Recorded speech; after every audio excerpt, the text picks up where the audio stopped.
अच्छा, बहुत सारे बच्चों के मैसेज आ रहे थे कि सर टेस्ट में मेरे नंबर 350 आ रहे हैं, सर बहुत फ्रस्ट्रेशन हो रहा है, 400 आ रहे हैं, 550 आ रहे हैं, सर कैसे हो पाएगा, क्या मेरा नहीं हो पाएगा? देखो बेटा, जितने भी बच्चों के नंबर 300 से लेकर के 550 के बीच में आ रहे हैं, है ना, 300 से लेकर 550 के बीच में आ रहे हैं, मतलब तुम सेफ जोन में हो, तुम्हारा सिलेक्शन हो सकता है, कंफर्ट जोन में नहीं हो। हाँ, जिसके 650 आ रहे हैं, फोड़ रहा हो, तो बेटा तुम तो ऐसे चलते रहो, सही रास्ते पे जा रहे हो, है ना। 600, 650, 650 आ रहा है, तो तुम अपने इसी पीक को, इसी स्पेस को मेंटेन रखो, थोड़ा सा और इंप्रूवमेंट की जहां गुंजाइश है वो करो, वो ऑलरेडी कर रहा होता है।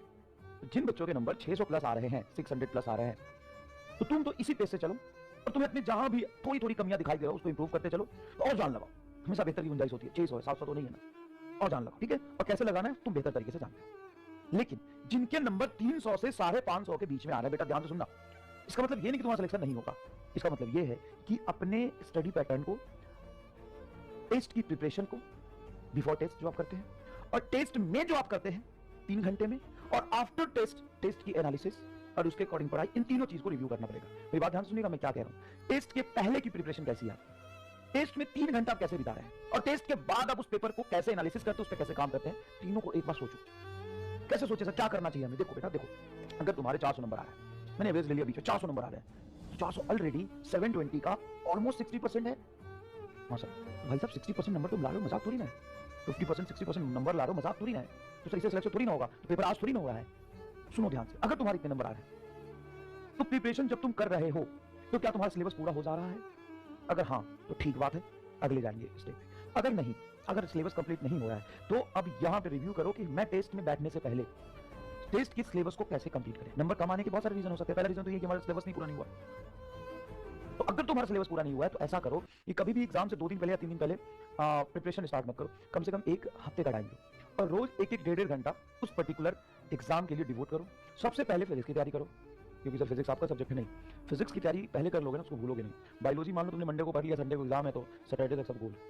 पहले फिजिक्स की तैयारी करो, फिर तुम केमिस्ट्री की तैयारी करो, फिर बायो की तैयारी करो। और जब फिजिक्स की तैयारी करो, तो ऐसे बिल्कुल भी मत करो कि मान लो 2 चैप्टर आ रहा है, तो पहला चैप्टर उठाया, उसका 1 टॉपिक उठाया, उसके सारे सवाल किए, फिर 2 टॉपिक उठाया, 3 टॉपिक, ऐसा नहीं। तुम जैसे ही फिजिक्स की प्रिपरेशन स्टार्ट कर रहे हो, तो 2 चैप्टर आ रहे हैं, उसके सारे बेसिक फॉर्मूले, बेसिक कंसेप्ट और थ्योरी, ये सबका रिवीजन कर लो।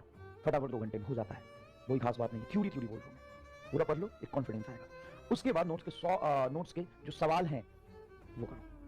सर सवाल तो बहुत सारे, कौन कौन से करने हैं? नोट्स में 2 तरह के सवाल होते हैं। एक ऐसा सवाल जो आपको थ्योरी से जस्ट रिलेटेड होता है, फॉर्मुला बेस्ड होता है, उसको रहने दो, तो देखते तुम्हें समझ आ जाएगा। हाँ, जो सवाल तुमसे गलत हो गया था या जिसमें लंबी कैलकुलेशन, उस कैलकुलेशन को एक बार अपने हाथों से करो। अब डिवीजन मल्टीप्लिकेशन थोड़ी ना करने की जरूरत है, जो तुम खुद कर लिए थे वो कर लो। तो तुम ऐसा करो, मंडे ट्यूसडे इसको दे दो, फिर तुम 2 दिन इसको दे दो, और लास्ट में 2 दिन इसको दे दो। जब लास्ट में इसको दे रहे होगे, तो इसके बेसिक फॉर्मूले को एक बार और रिवाइज करो। देखो, टेस्ट में बैठने से पहले, जैसे सचिन तेंदुलकर अगर कोई मैच खेलने जाता है, तो साहब वो एक मैच के लिए पहले कम से कम 20 घंटे प्रैक्टिस करता है। 20 घंटे प्रैक्टिस करता है। सचिन तेंदुलकर को आज जो तुम देखते हो, या विराट कोहली है, वो कम से कम 20,000 घंटे अपना टाइम प्रैक्टिस में गुजारता है। जितना समय वो क्रिकेट खेलने में बिताया है ना, उससे कम से कम 20 टाइम्स, मोर देन 20 टाइम्स वो प्रैक्टिस में बिताया है। तो आप इस 3 घंटे में जाके बैठने जा रहे हो ना, उस 3 घंटे में बैठने से पहले आपको प्रैक्टिस करना पड़ेगा। उसके बाद जब आप इस 3 घंटे में बैठते हैं, तो आपको पता होना चाहिए कि मेरा स्ट्रेटजी पहले आधे घंटे का क्या है, दूसरे आधे घंटे का क्या है, बीच में मिड 1 आवर का मेरा स्ट्रेटजी क्या है, अगले आधे घंटे का। रैंडम मत करो, रैंडमनेस नहीं, एक पैटर्न होना चाहिए तुम्हारा। और तुम रैंडम टेस्ट देते हो तो एकदम गलत है। क्या तुम्हारे टेस्ट टाइम पे पूरा नहीं हो पाता है? दूसरी मिस्टेक तो ये है, अगर हो पाता है तो ठीक, नहीं हो पाता है तो मैंने एक वीडियो भी बनाया था, यूट्यूब पे मिल जाएगा आपको, कि इफिशिएंटली अगर आप पूरा हो जा रहा है तो आपके लिए जो नहीं है वो। लेकिन अगर आप 3 घंटे पेपर नहीं दे पा रहे, पेपर छूट रहा है, तो एक बार रिव्यू करिए कि 3 घंटे में पेपर अटेम्प्ट कैसे करें, वो समझना बहुत जरूरी है। अब रैंडम जाके पेपर दे रहे, फिजिक्स उठा लिया, बायोलॉजी उठा लिया, अब समझिए, क्योंकि आपका यही 3 घंटा जो है ना, वो सारा भविष्य डिसाइड करेगा। आप जो 2 साल से पढ़ रहे हैं, 4 साल से पढ़ रहे हैं ना, वो इसी 3 घंटे के लिए पढ़ रहे हैं। अब कितना पढ़ रहे हैं, कितना जान लगा रहे हैं, इससे फर्क नहीं पड़ता है। ये 3 घंटा कैसा जाएगा ना, फर्क इस बात से पड़ता है। मतलब तुम जो कुछ भी कर रहे हो, रात भर जग रहे हो, 8 घंटे क्लास कर रहे हो, पूरी जान लगा दी है तुमने, किस लिए? इस 3 घंटे के लिए दिया तुमने, किस लिए? इस 3 घंटे के लिए। अच्छे क्या करते, टेस्ट देना छोड़ देते हैं। अरे तू समझ नहीं रहा है, तू पढ़ मत ही भले, लेकिन टेस्ट दे, तो नंबर 2 से आएंगे, कोई बात नहीं, टेस्ट दे, क्योंकि तुम इसीलिए तैयारी कर रहे हो। यही 3 घंटा तुम्हारा डिसाइड करने वाला है सब कुछ। समझने की कोशिश कर। क्या एग्जाम में जब तुम जाओगे, तो ऐसा होगा कि किसने बहुत मेहनत से पढ़ाई किया है, कौन अच्छा सेल्फ स्टडी कर सकता है, किसका दिमाग शार्प है, कौन ज्यादा देर बैठ सकता है, किसने लेक्चर को अच्छे से देखा है, डजंट मैटर। मैटर इज कि नीट में 3 घंटा तुम कितने बेहतर तरीके से खेलते हो, तुम कितने बेहतरीन खिलाड़ी हो इस 3 घंटे वाले फॉर्मेट के।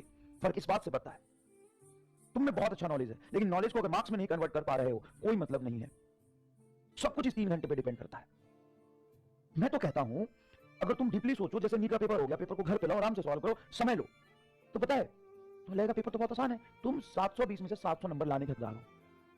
क्या बात कर, हाँ, खुद पेपर दो घर पे आराम से बैठ के 8-10 घंटा लगा। हाँ सर, 10 घंटा लगा, 8-7-8 घंटा दे दोगे ना सर, तो हम लगभग 650-700 नंबर तो हम ले जाएंगे, तुम में से मेजॉरिटी बच्चे ले आएंगे। इसका क्या मतलब है? इसका मतलब साफ है, तुम्हें एक कंसेप्ट आता है, तुम कर सकते हो, लेकिन जो तुम 6 घंटे में कर सकते हो, क्या तुम 3 घंटे में कर पाओगे? इसमें सर डाउट है सर, इसमें एक्यूरेसी चाहिए सर, स्पीड चाहिए, वही तो बनाना है, उसी का तो गेम है नीट। अगर नीट वाले पेपर के लेवल को वही रख के टाइमिंग में 6 घंटे का कर दूं, तो नीट लेवल क्या रह जाएगा? सेम क्वेश्चन रखते हुए टाइमिंग बढ़ा दूं मैं 3 घंटे से 6 घंटे, तो लेवल क्या रह जाएगा सर? बहुत इजी, सर बहुत इजी लेवल हो जाएगा। तो यहां पे क्वेश्चन का मारामारी है, क्वेश्चन के लेवल का मारामारी है कि टाइम का मारामारी है। टाइम मैटर करता है, उस 3 घंटे में आप कितना परफेक्ट खेलते हैं। आप इस 3 घंटे में खेलना आना चाहिए बस, साहब आप 3 घंटे के बेहतरीन खिलाड़ी होने चाहिए बस। स्पीड होनी चाहिए आपके अंदर, एक्यूरेसी होनी चाहिए आपके अंदर, 3 घंटे का प्लान होना चाहिए, ब्लूप्रिंट होना चाहिए। हर एक 10 मिनट में मुझे कैसे बिहेव करना, मेरा दिमाग का टेम्परामेंट क्या होना चाहिए, मेरा हाथ कितनी रफ्तार में चलना चाहिए, मेरा सोचने का तरीका क्या होना चाहिए, पहले मैं क्या करूंगा, कैलकुलेशन कब करूंगा, गोला कब भरूंगा, फिजिक्स कब करूंगा, बायोलॉजी कब करूंगा, केमिस्ट्री कब करूंगा, कौन से क्वेश्चन को पहले करूंगा, कौन से क्वेश्चन को रिव्यू के लिए छोड़ूंगा, कौन से क्वेश्चन को मैं करूंगा ही नहीं। ये सब कुछ तुम्हारे दिमाग में होना चाहिए। लगातार टेस्ट इसीलिए होता है। तू पढ़, एक भी टेस्ट मत छोड़ना, तू पढ़, जान लगा के पढ़, और एक भी टेस्ट मत छोड़ना, तेरे सिलेक्शन की प्रोबेबिलिटी बढ़ती जाएगी। और टेस्ट छोटा जाएगा, सिलेक्शन की प्रोबेबिलिटी घटती जाएगी। पढ़ बेटा पढ़, मजे पढ़। कई बच्चे होते हैं ना कि टेस्ट से डरते हैं, टेस्ट देते ही नहीं, खूब पढ़ रहे हैं। क्या करोगे? मास्टर बनोगे? क्या करोगे सीख के? मैं तो कहता हूं कि मेरे से भी ज्यादा अच्छे खिलाड़ी होने चाहिए तुम इस 3 आवर के। इसके तुम किंग होने चाहिए, किंग ऑफ 3 आवर, 3 घंटे का राजा हो तुम। समझ में आया कि नहीं? चलो उसके बाद ठीक है सर, ये हम देख लेंगे पेपर कैसे अटेम्प्ट करना है। अगर नहीं हो पाता है तो हम प्रॉपर स्ट्रेटजी बनाएंगे। जहां मेरा टाइम कम हो रहा था, जिस पेपर में टाइम कम हो गया था, हम पेपर पूरा नहीं कर पाए थे, उसमें हम सोचेंगे कि मेरी टाइम क्यों कम हो गई, फिर हम उसको इंप्रूव करेंगे। आफ्टर टेस्ट अगर आपके 10 नंबर कम आए हैं तो सेम मिस्टेक होंगे, क्यों हुआ? गलती करने वाला इंसान गलत नहीं होता है, उस गलती को दोहराने वाला इंसान गलत होता है। आप इंसान है, भगवान नहीं है, आप बच्चे हैं, आप मास्टर नहीं है। आप गलती नहीं करेंगे तो मैं करूंगा क्या? कर गलती, उस गलती को सीखो, दोबारा मत करना। तो सिर्फ इतना करता जाएगा ना, आग बन जाएगा आग। सिर्फ गलती को दोबारा मत करना। दूसरी बात, टारगेट छोटे लो। अगर तुम्हारे 300 नंबर आ रहे हैं ना, 320 का टारगेट लो। इस बार जान लगा के टेस्ट में 320 330 लाना ही है।